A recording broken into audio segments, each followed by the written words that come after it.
We had a big conversation at this conference we didn't expect, which is suicidal empathy, the West, this declining birth rate. I noticed you've been pretty active about it, and open borders. Which is like, let the invaders in. Yeah, Tucker talked all about it. three of those be the same thing? It seems like there's a number of symptoms of the West being suicidal. The most obvious one being the birth rate is not at replacement level. So obviously if that continues indefinitely, then the West will literally not reproduce enough to replace itself. Elon Musk and Alex Karp just gave 2 groundbreaking interviews on the state of the West, and with the assassination of Charlie Kirk, I think it's a very important discussion for all of us to listen to, and at the end, I will give my reaction. What's your take, Elon? What's your take on the suicide of the West? Yeah. I'm very worried about it. Yeah. I'm very worried about it. Let's just say that the actions of the West are indistinguishable from suicide. At least in America, there's generally a sense of optimism, but when's the last time you talked to someone from Europe who lives in Europe who's optimistic? Not for a while. Decades. It's rare. I think unless people have a sense of optimism and purpose about the future, suicide might be just what happens. Like having a child is an act of optimism about the future. I think we need to give people a sense of optimism and excitement about the future, and a belief that the future will be better than the past, and they'll be more interested in having kids. Did religion play a role in the past, Elon, to kind of placate and make folks feel that way? I think so. Nature of the vacuum. And if you take away religion, then I think you actually, you get something in its place which is actually worse than what was there before. I mean, it's like destructive, basically. You get like the work mind virus, filling the hole that religion used to have, taking the place of religion. You get these dystopian de facto religions that are very self-destructive. What we need is some coherent philosophy that people can get excited about. For me, it's a philosophy of curiosity. I'm curious about the nature of the universe, and I want to go out there, and I want humanity to be out there exploring the stars, maybe meeting alien civilizations. Maybe in some cases we see the ruins of a long-dead alien civilization, but they were very strong for 10 million years. You know, the kind of stuff that you see in Star Trek, in a non-dystopian sci-fi book or movie or show. And so I have the philosophy of curiosity, of like, I just want to know what's going on. And in order to know what's going on, we must have an increase in the scope and scale of consciousness. We must expand as a consciousness. We must grow humanity, and we must extend humanity in order to comprehend to understand the universe, or even what questions we should ask about the answer that is the universe. You know, Douglas Adams' book, The Hitchhiker's Guide to the Galaxy, is actually a deep book on philosophy disguised as humor. What the point he was trying to make in that book was that the questions are really the hard part. The answer is the universe. Like, the answer is everything you see around you. But what are the questions that we don't know to ask? Now, some of the questions, I guess, I'd like to know, is the standard model of physics correct about the origins of the universe? Are we actually 13.8 billion years old?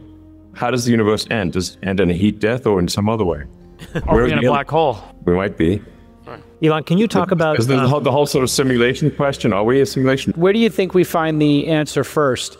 In AI or in the stars? Because you're pursuing both, obviously. I hope more people can get behind a philosophy of curiosity, because I think it's very exciting and inherently optimistic, because there's this amazing sense of wonder about the nature of the universe.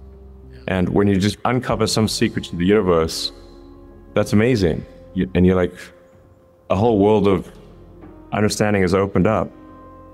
I mean, we used to not even know where all the continents were. You know, it used to be like, just the map would be, there be dragons. And like, all we know is that when they sailed in that direction, they didn't come back. I kind of feel like the moon base, or just going to the moon for real this time, would be a big step in the right direction. What's the status of that? Is that still on the agenda? Yeah, I think we want to try to reach new heights as a civilization. Yeah. So I think it's fine to go to the moon, but we should go to the moon in order to establish a lunar base, like a lunar research base. There are parts of the moon that are perhaps older than parts of Earth, and we might understand more about the nature of the universe if we had a science base on the moon. That would be very cool.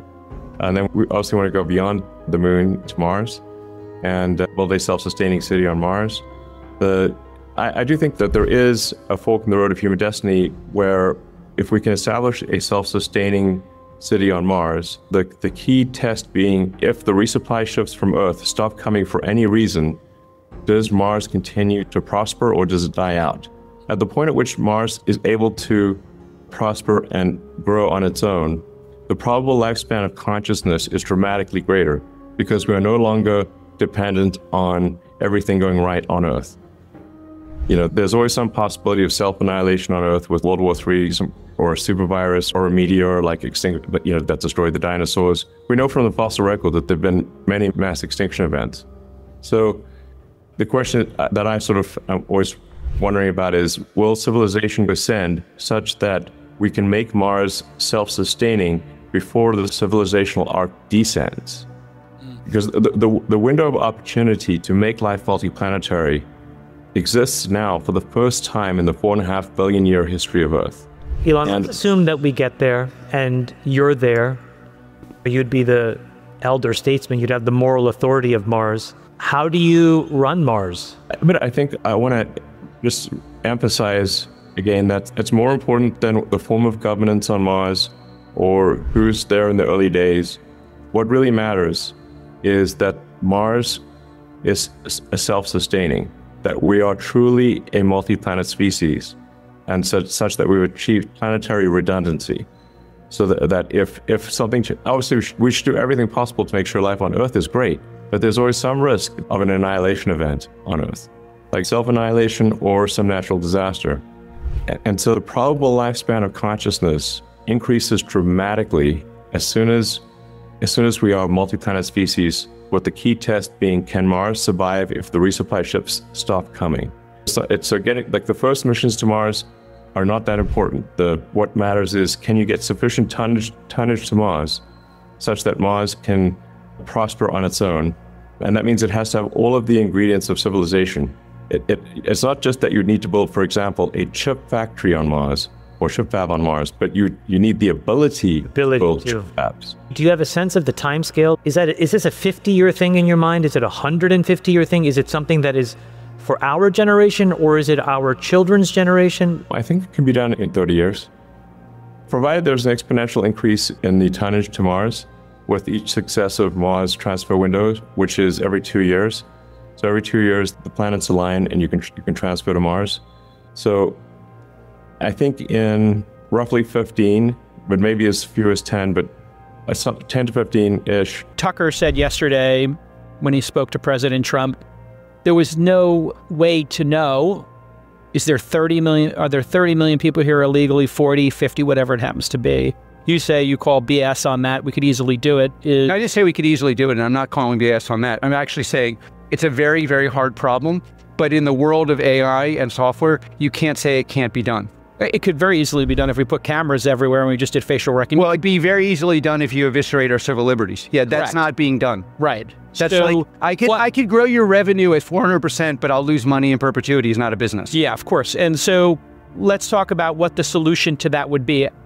The border issue is actually a bit overstated. You have 80–90% of the country believes the border should be orderly. That is actually something that most people... Okay, sorry. I just got to interrupt you. 80–90% of people believing in it happening are completely just non-connected. Well, of course. So whatever the reason the Biden administration didn't do it, that's over and now we're here and it's closed.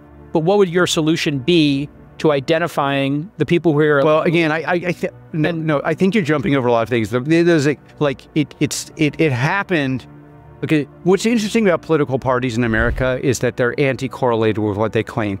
Democrats claim to be progressive, like me. Having a border is not progressive. President Trump is conservative. Having a border is progressive. And unfortunately, until we change our polity to the people actually get a say on the border. By the way, the single best example of this is in Europe. So how do you explain the complete dysfunction in Europe? Most Europeans, Germans, there are many Germans in the audience. Hello. How many of you guys are happy with the immigration situation you have in Germany? None. How many will talk about it publicly? How many will do anything? And then you get to these issues. The polity will frame the issue so that there is no solution. The only solution is to accept a solution no one wants. And that's what we had. The reason the border is such an interesting thing is the reason you get an open border is politicians do not want to address the real problems of the society, which would mean the workers of today have more value tomorrow than they have today. Because they have no earthly clue how to do that, they're like, we'll just open the border and we'll get free labor. And if you're on the left, we'll get people who will vote for us. And it's like, and the way in which, if you kind of steel man your questions, Gaza, Ukraine border, you have to raise the moral standard. So it's not, again, the way you led this is like, if we just put up a camera, yes, you can stop terrorism or you can have civil liberties. It's a little bit like you can have growth without revenue or you can have revenue without growth. If you want to solve the problem, you have to increase civil liberties and stop people from being in your country illegally. And the reason it doesn't happen is because there's slippage in the execution, which is absolutely purposeful.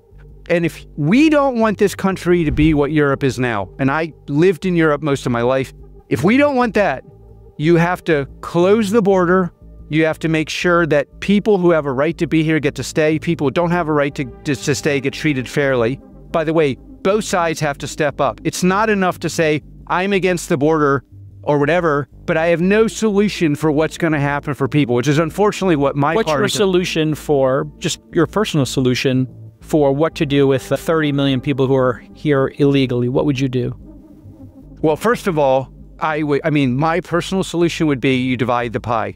Everybody who's criminal adjacent, or has anything to do with crime is going to leave, and I'm going to make it so that they self-deport because I'm going to come tomorrow in a way you don't like it. That's number one. And there's 90%. That's easy. Yeah. You know, you have a lot of... No, it's easy to agree on. Okay. Nobody wants felons here. It's easy to agree on. These things are much, much harder than they look. As an example, how do you do that without eviscerating our civil liberties? How do we make sure the criminals... How do you know someone's criminal? What standard of practice do you use to define if someone's criminal? Are all criminals the same? Because de facto, if you go broad brush the way you basically are, it's like, yes, but being in the country illegally is a felon. Killing someone or potentially kill someone is a different kind. How do you deal with the people that are around them? How do you deal with law enforcement people, databases that are not made public to you? How do you deal with imputed data? How do you deal with data? How do you do predictive? That's the question I'm asking you to answer. Well, I'm restating the question, so it's a question. Let me flesh this out a bit. So look, everyone on the right at least agrees that we should have a strong border. One of the criticisms or concerns that I hear on the right or from civil libertarians is that Palantir has a large-scale data collection program on American citizens. So not foreign terrorists, not illegals, but American citizens. Can you just clear that up and say that either Palantir is not doing that or under what circumstances you do? Yeah. So first of all, I just want to Palantir, there's a technical version, which I'm going to give you, but we had a Democratic administration come to us and basically ask us to do a Muslim database. Now, you would think, given the way I'm kind of besmirched as some kind of, I don't know, it's like a Jewish conspiracy, that would be the first thing, according to them, I would do. We've never done anything like this. I've never done anything like this. To actually understand the answer, and I love these questions about the skeptic, because I actually love skeptics. I tend to divide the world into, you have Palantir derangement syndrome, which I don't spend a lot of time on, and I think they're anti-builder. You have Palantir skeptics, and you have people who don't like Palantir. If you're a Palantir skeptic or you don't like us, I want to engage. And any technology that works can be abused. We are the single worst technology to use to abuse civil liberties, which is, by the way, the reason why we could never get the NSA or the FBI to actually buy our product. And until recently, institutions would never buy our product. If you want to do data analytics in a way that eviscerates our civil liberties, you don't want branching, you don't want pipelining. Logs. You don't want logs, and you don't want serialization and deserialization in your product. If you have serialization and deserialization in your product that's intelligible, you are basically creating a product that's going to be really, really hard to abuse. And the logs are immutable in Palantir. So, and by the way, the single most civil liberties heavy place in the world is hating on us every day. And you know what they're buying every day? Palantir. It's called Europe. And you know what? Sorry, I want to get to this because this is important. Because I get basically attacked by skeptics and anti-Palantir people that deserve and by the way, this is a lesson for you. Do not believe anything I'm saying. And if you're online watching, I don't know, Nick Fuentes, call me the Jewish conspiracy, do yourself a favor and say, yeah, that could be really interesting. Spend 20 minutes looking at the product. 20 minutes looking at the product and say, is this not the hardest product to abuse in the world? Is it not built to be? And by the way, that's made me very rich, because the civil liberties protections we built into PG are the same things that we use to orchestrate large language models, the same way we orchestrate internally, and the same things you will need to make any enterprise in the world work, because every enterprise in the world, public or private, needs deserialization, ACLs, branching, some kind of scaffolding to make the LLMs work, which means the LLMs have an ability to do a taxonomy on your business, that they don't have access to your data, that you have immutable logs, and that you can measure the output against high fidelity data sets that can be viewed in any way permissible, and that the permissions are enforced. So, hardest product in the world to abuse. I'm telling you, we've never done anything like this. Please verify. Do not trust me. Certainly do not trust the people. By the way, as a rule, and the one thing I would say critical on the outside, do not trust anyone who's never built anything. It's so easy to have all these opinions. You have all these fucking opinions about how the world works, how data works, how businesses work, how we got off the ground. We had to hire the most important engineers in the world and be laughed and shat upon by the whole world for 20 years before anyone took it seriously, because we were a conspiracy. And you know why people believe it? Because they've never had a job, they've never built anything. Just like for you to succeed, you're gonna have to be 10x better than anyone else in the room, or you will fail.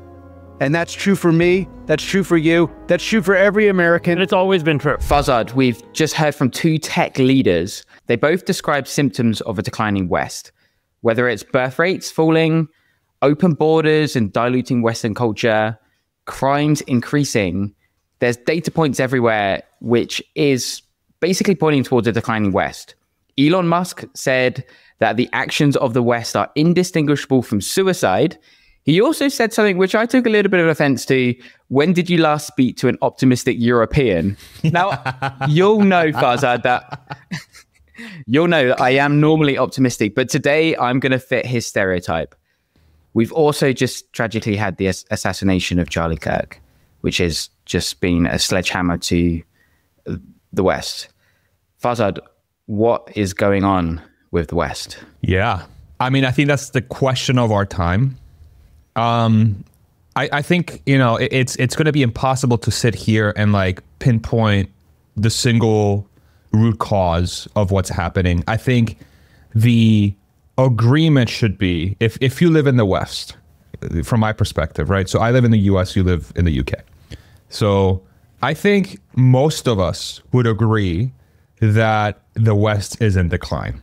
I think there's way too many data points. And I'll talk specifically about the United States in this perspective, because I'm not familiar with the UK, obviously. So every single data point you could imagine is trending downwards, right? So health, mental health, political violence, school shootings, the division and vitriol between political parties. Our government has been, let's say, incapable of reining in spending, which is going to cause future generations to suffer.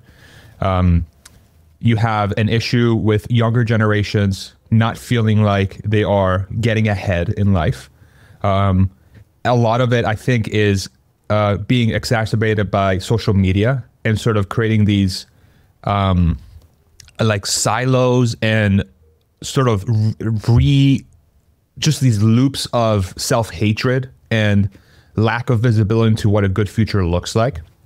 I think there's a lot of different factors that are pointing this, like the overall West, but the US specifically, in the wrong direction. And to me, it feels like the only way to reverse course, especially on the wake of this Charlie Kirk assassination from yesterday, which is such a crazy thing to think through, because that is such a symptom of why the West is in a downward trajectory. I didn't agree, you know, not unfortunately his past. I didn't agree with most of what Charlie Kirk said, you know, from his perspective. He was a very logical individual, but under no circumstance, I think it's logical or even acceptable that a person that I disagree with should in any way, shape, or form feel the kind of sort of violence that he experienced. And then think about his family, right? It's such an un-American thing to do, to kill somebody because of what they say, or what they feel, especially when that individual went out of the way to go into opposing territory, quote unquote. You know, which is such a crazy concept to think about. This American went to a place in America to talk about things that he believed in and tried to have a debate with other people. And then he was just deleted. It's like, hey, this is unacceptable. You're gone. Right? Now, we still don't know why it happened. We still don't know what the motive was. But the fact that that happens, and then you layer on top of that, like I mentioned before, the school shootings are normal now in America. It was a school shooting on the same day, right? How many school shootings have happened in the last 4 years, 5 years, 6 years, right?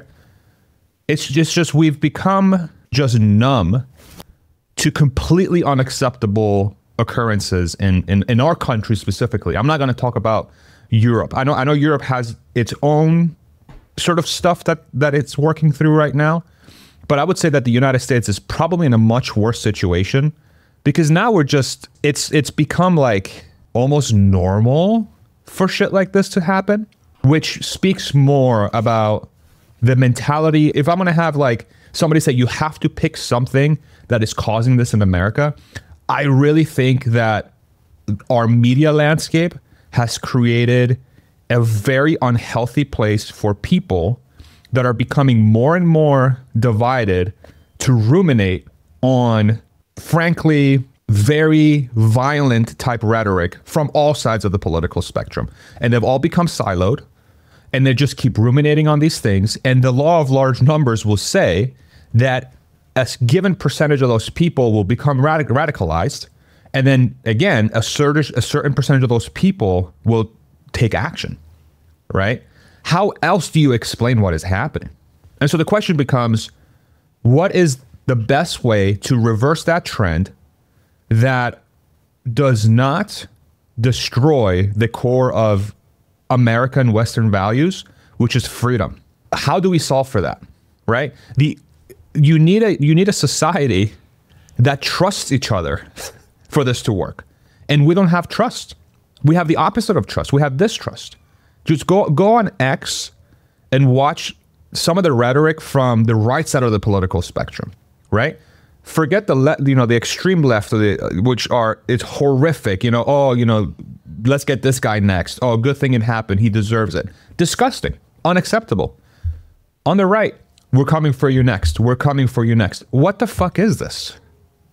What's going on, right? The silver lining, that's still the extreme. That is still the extreme voicing or acting on those things. The large majority of the population is heartbroken, angry, dismayed, has a ton of empathy, regardless of where they are on the political spectrum. They view this as completely unacceptable, just like every other thing that happens wrong in this country. We don't have a glue that brings us together to move forward with what the actions should be. It's like I was thinking about this morning. America has a cancer. It is festering, and the doctors, aka the citizens of this country, do not agree on the symptom. They do not agree on the root cause of why that cancer is there in the first place. So we don't even know where to start cutting, right? That's how I view this. That's how I view this. So I really don't know, like, how else to move forward without all of us saying we can't allow this to happen again. And we actually have to sit down and talk through what are the things that we are going to have as a society and what are the things that we are not going to have as a society, right? That's the conversation, and it's not as simple as remove all guns. Good luck. It's not going to happen in the United States, right?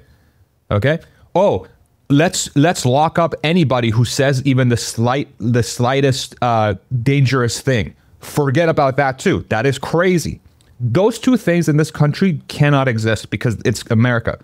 But we also have to say school shootings, political violence, any sort of violence at all. You had the Ukrainian refugee, right? From not even a few days ago that everybody saw that freaking video.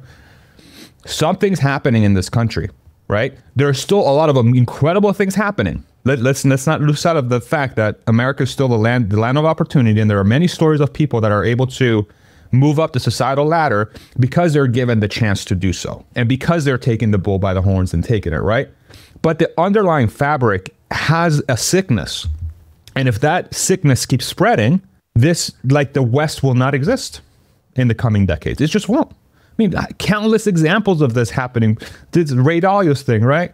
The Dutch Empire, the British Empire, right? You go before that, the Persian Empire, the Roman Empire, like just empires rise and fall, rise and fall, rise and fall. And a lot of the symptoms we're seeing today are because of that, are shared across all those. The population gets too comfortable. They don't agree on what the problems are. Then the problems start happening and they can't come together and say, these problems need to stop, right? I think the long-term future looks amazing, but the transition has me really worried. Because like, and I'm sorry, I'm almost going on a rant here, but I just, you know, I feel like all these things are interconnected.